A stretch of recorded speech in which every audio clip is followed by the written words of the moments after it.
lectura nos muestra con toda claridad la vida de la iglesia. ¿De cuál iglesia? Los Hechos de los Apóstoles hablan de la vida de la iglesia. Ahora yo les pregunto, ¿de cuál iglesia? ¿De esta? ¿De cuál es esta? La católica. ¿Están seguros? Sí, los Hechos de los Apóstoles sí hablan de la iglesia católica. ¿Y cómo me lo comprueban? ¿Con la historia de quién? ¿Seguro? Porque si no es la iglesia católica, nosotros estaríamos como que perdiendo el tiempo. ¿Cierto? Les voy a hacer una pregunta. ¿Todas las iglesias son iguales? ¿Cualquier iglesia salva? Ahí empieza la confusión. ¿Cualquier iglesia salva? Ok. No todo el que dice Señor, Señor entrará en el reino de los cielos. Señor, en tu nombre hicimos milagros, predicamos en las plazas, resucitamos muertos, expulsamos demonios. ¿Y qué les dirá el Señor al final? Apártense de mí, malditos, porque no los conozco. ¿Y cuándo te conoce el Señor? ¿Cuándo te conoce el Señor? A ti. Primero, cuando haces el bien a alguien. Segundo, cuando lo recibes en la Eucaristía. El que no come mi carne y bebe mi sangre no tiene vida en él. Por eso el que no comulga la Eucaristía no se salva. Jesús lo dijo. Nadie va al Padre si no es por mí. Y si no comen la carne del Hijo del Hombre, no tienen vida en ustedes. Si no tienen vida, entonces ¿qué es lo contrario? ¿Qué tienen? Muerte. Entonces por eso no todas las iglesias salvan. Porque cuando te quitan la Eucaristía, te quitan la salvación. Es bien importante eso. Y miren que la iglesia al principio, desde siempre ha mostrado la colegialidad, es decir, la unidad. Hubo un conflicto al inicio, aquí lo vemos bien claro. ¿Y quién resolvió el conflicto? No fue que cada apóstol hizo su iglesia como le dio la gana y enseñaba lo que le daba la gana, como hoy en día muchísimos que con la misma Biblia todos enseñan cosas distintas.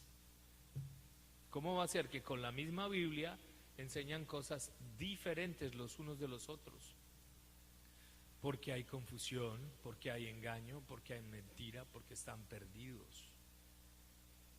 Y lo que buscaban los apóstoles desde el inicio era la unidad de criterio. ¿Sí ven? Querían hacerlo bien y querían hacerlo todos igual. Por eso fueron donde los apóstoles y ellos zanjaron la diferencia.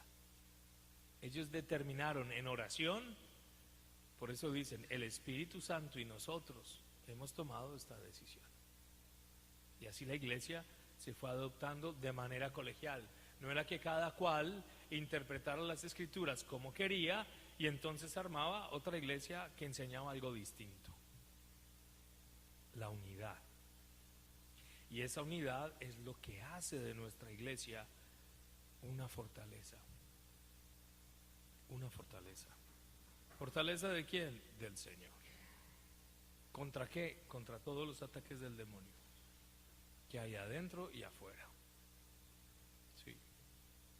¿Y qué nos enseña esa actitud de los apóstoles? El perseverar, el buscar la verdad, el estar atentos, el mantener nuestro corazón firme, porque esto, claro que causó dificultad y encontrones en la primera comunidad, y sin embargo no terminaron diciendo, bueno, entonces cada quien haga lo que le venga en gana, o vayan y abran sus iglesias distintas, o sepárense y empiezan a predicar otra cosa. No, buscaron el consenso, y los que pensaban distinto agacharon la cabeza y obedecieron a los apóstoles. Por eso la iglesia pudo continuar. Y eso es algo que vemos en esa primera lectura. La segunda lectura del libro del Apocalipsis, del apóstol San Juan, nos muestra la Jerusalén celestial. Y la Jerusalén celestial es una imagen de la iglesia. No es otra cosa, no es una nave espacial que va a llegar en un futuro.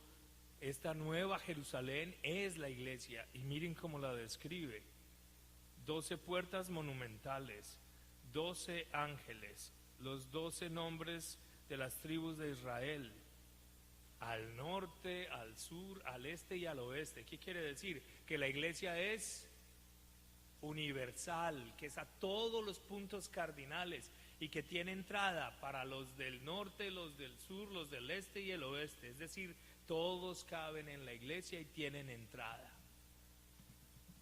¿Sí? ¿Y por qué 3 puertas? Padre, Hijo y Espíritu Santo. Yo soy la puerta. El que no entra por mí es un ladrón. ¿Sí? Y luego, ¿cuál es el fundamento de esta iglesia? 12 pilares. Y esos 12 pilares tienen nombres. ¿Cuáles son? Claro, los de los 12 apóstoles.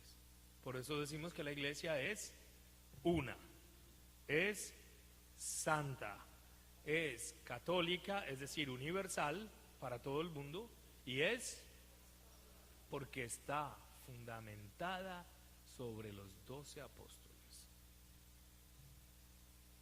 Ninguna de estas iglesias que hay por aquí a los lados pueden decir que están fundamentadas sobre los 12 apóstoles, porque los 12 apóstoles, de hecho, están enterrados en iglesias católicas.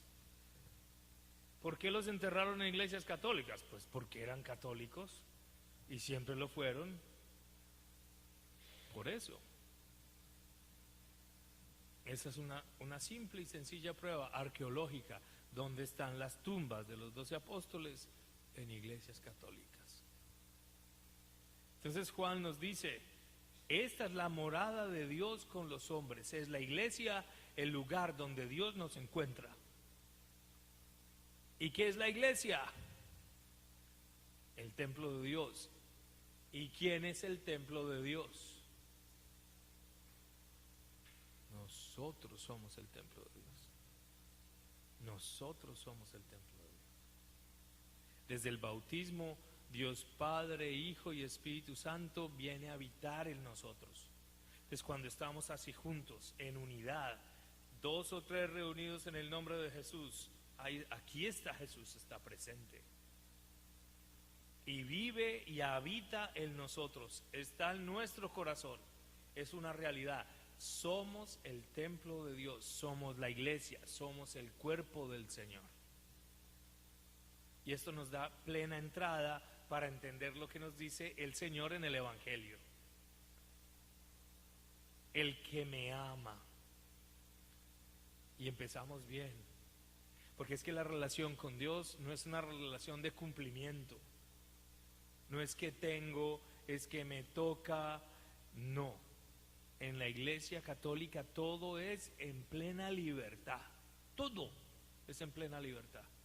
No hay nada que sea obligatorio, es si te da la regalada gana, es decir, si quieres, nadie te obliga, es una libertad que se mueve en el amor. ¿Cuál es el ejemplo más bello de eso? La relación de pareja. Una relación de pareja llega el momento en que ambos se declaran pertenecerse el uno al otro por amor. Pertenecerse el uno al otro por amor. Te amo, te pertenezco, me amas, me perteneces. Por eso el Señor empieza con esta afirmación: el que me ama. Ok, ahora piensa, ¿cómo es tu amor para el Señor? Si lo amas, ¿cuántas veces hoy le has dicho que lo amas? Hoy, ¿cuántas veces le ha dicho el Señor, te amo, con ganas, de verdad, con sincero corazón? ¿De qué manera le has demostrado tu amor? Cuando una persona está enamorada de otra, mensajito va, mensajito viene, llamada de teléfono, florecita, regalito, besito, melosería, todo el día, ¿sí o no? Ah, sí, ¿cierto que sí? ¿Se acuerdan cuando recién se enamoraron? Pues así nos ama el Señor. Él sí tiene esos detalles con nosotros, pero nosotros ni nos damos cuenta.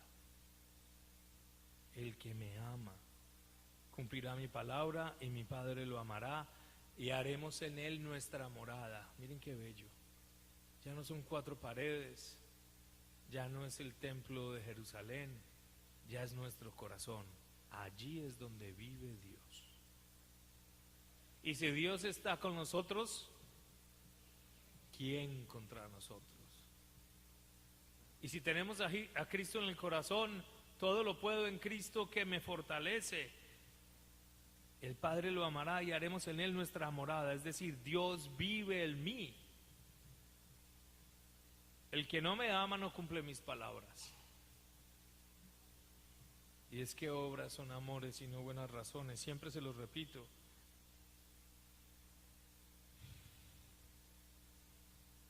Luego nos habla del Espíritu Santo, que es el que nos enseña todo. Nos recordará todo cuanto Él nos dijo y nos llevará al pleno conocimiento de la verdad. Y luego nos habla de la paz. Cuando tú te sientes profundamente amado, aceptado, querido, tienes paz inmediatamente. Se te acaba la angustia, se te acaba el dolor, porque confías en la providencia. Entonces las deudas ya no te quitan el sueño, porque sabes que el Señor te ayuda. Por eso ya no te metes más en deudas. Empiezas a manejar bien tu economía. El Señor nos da su paz, su tranquilidad, su amor. Recuerden eso. Habitar en la casa del Padre, habitar en la casa del Padre es reconocer que yo soy habitado por Dios. Marquen eso, por favor. Habitar en la casa del Padre es reconocer que yo soy habitado por Dios. Padre, hágale una oracioncita al Señor, es que usted está más cerquita de Él.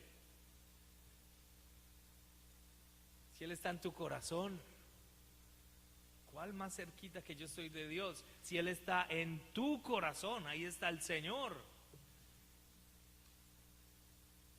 Háblale, especialmente cuando comulgas. Qué sencillo y qué poderoso. El Padre y yo vendremos a Él y haremos nuestra morada en Él. Haz un momentito de silencio. Ponte la mano en el corazón y reconoce que tú eres habitado, habitada por Dios. Reconoce esa presencia aquí y ahora. Que así sea.